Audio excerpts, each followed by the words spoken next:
आप तो लोग के बीच घूमती रही, फिरती रही, फिरकती रही और मुझे लगता है कि पिछले 2-3 दशकों से 3 दशक से अधिक होंगे, शायद 4 दशक भी हो रहे हों, कि आपने लोक जीवन को, खासकर हिंदी भाषी जीवन को अपनी आवाज़ से, अपने सुरों से और अपनी प्रस्तुतियों से सरज दिया है। पुस्तक लिखने की आवश्यकता क्यों महसूस हुई? नमस्कार। सबसे पहले तो आपको बहुत बहुत आभार। मैं तो शब्द नहीं मेरे पास, आपने कहा मन भाई 10-20, तो मेरे पास भी इस समय शब्द नहीं कि मैं आपकी भावना का कैसे आभार व्यक्त करूं। इतने सुंदर स्वागत के लिए बहुत बहुत धन्यवाद। किताब कैसे आई या कैसे इसने आकार पाया, मुझे लगता है पहली बात तो मैं ये बताऊं कि कलाकार बड़ा संवेदनशील होता है, भावुक होता है। जिस समय आपको उस रचना से इतर उठ करके वो ऐसा चित्र दिखना लगे जिसकी व्याख्या अनिवार्य हो जाए।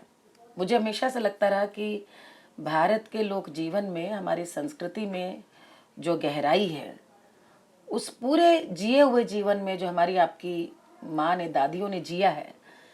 मैंने एक ऐसे समय में, कह लीजिए, होश संभाला जब मुझे लगता था कि उनके त्याग, उनके संघर्ष, उनके अनुभवों पर उनसे ज़्यादा कुछ ग्रहण नहीं किया जा रहा, बल्कि उसका तिरस्कार किया जा रहा है कि ये तो शोषित थी, ये तो दबी थी, तो नए ज़माने में आज आज़ादी मिली है, आज अधिकार मिला है।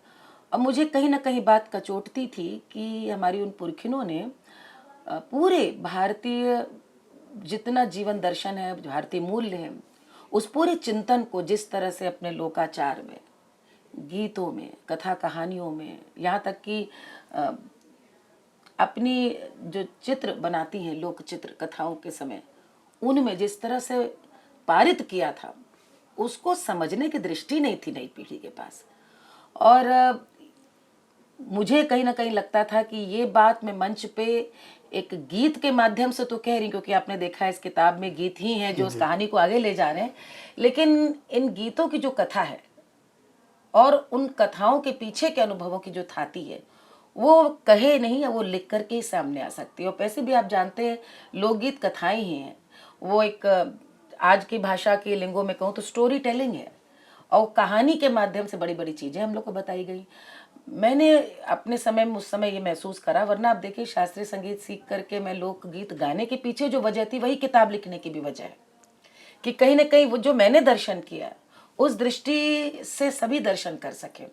हमारे पूरे लोक मानस का हर चीज के प्रति क्या अपूर्व दृष्टि थी। गाने, एक जो एक आम धारणा है कि लोकगीत सिर्फ मनोरंजन के लिए बने हैं, कि गा करके वे अपने काम का थकन बांट लिया करते थे। कोई भी उत्सव हो तो उत्सव धर्मी समाज है, गा कर उत्सव मनाता था। तो इतने ही नहीं है लोकगीत, उनके पीछे एक विचार है। वो विचार क्या है, उसी का फलक है किताब।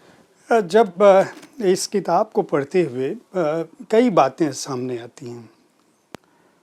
हम जब अतीत में जाते हैं, प्राचीन भारत को ध्यान करते हैं, तो हमारे यहाँ वेद को अपौरुषीय कहा जाता है जी।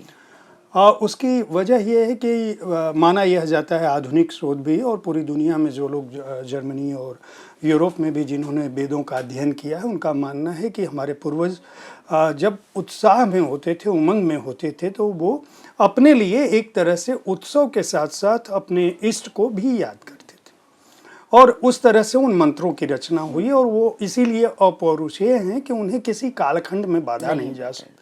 जब मैं चंदन की वाड़ को पढ़ रहा था, तो ये किसी कालखंड की पुस्तक नहीं है। आप बार बार अपने वर्तमान से अतीत में जाती हैं, और अतीत के साथ साथ प्रासंगिकता उसकी वर्तमान से किस तरह जुड़ी है, यही बताना।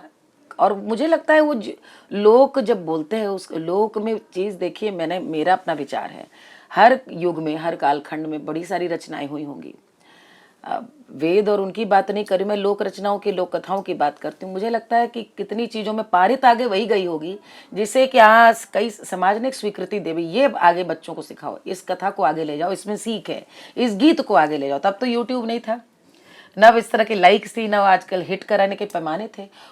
जो चीज में एक बात नजर आई कि ये बात विचार अब अगली पीढ़ी को सिखाना, दादी ने पोती को सिखाई और वो इसी तरह प्रचलन में आकार पा गई। वो इसीलिए सोचिए, दादी पोती की तो पीढ़ी में भी अंतर हुआ, वो इसीलिए आज प्रासंगिक है क्योंकि उन्होंने वो टाइम टेस्टेड जिसको बोलते हैं कि वे उस समय की परिधि पे भी काल की कसौटी पे कसी हुई गीत थे, कथाएं थी।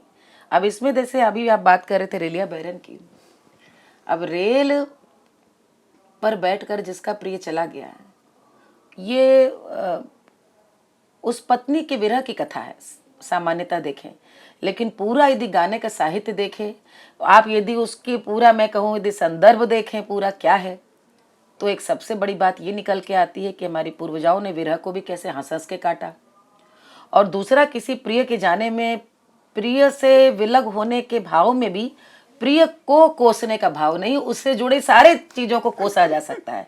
तो प्रेम का भी एक इस प्रकार का आदर्श, और ये आज भी हमारा कोई प्रिय जाता है तो उससे जुड़ा जो भी है, जिसने उसको रोक लिया, उस परिस्थिति को, उसके बॉस को, या ऐसी किसी भी परिस्थिति को हम कोसना चाहते हैं, लेकिन उसे कुछ नहीं कहना चाहते क्योंकि प्रेम।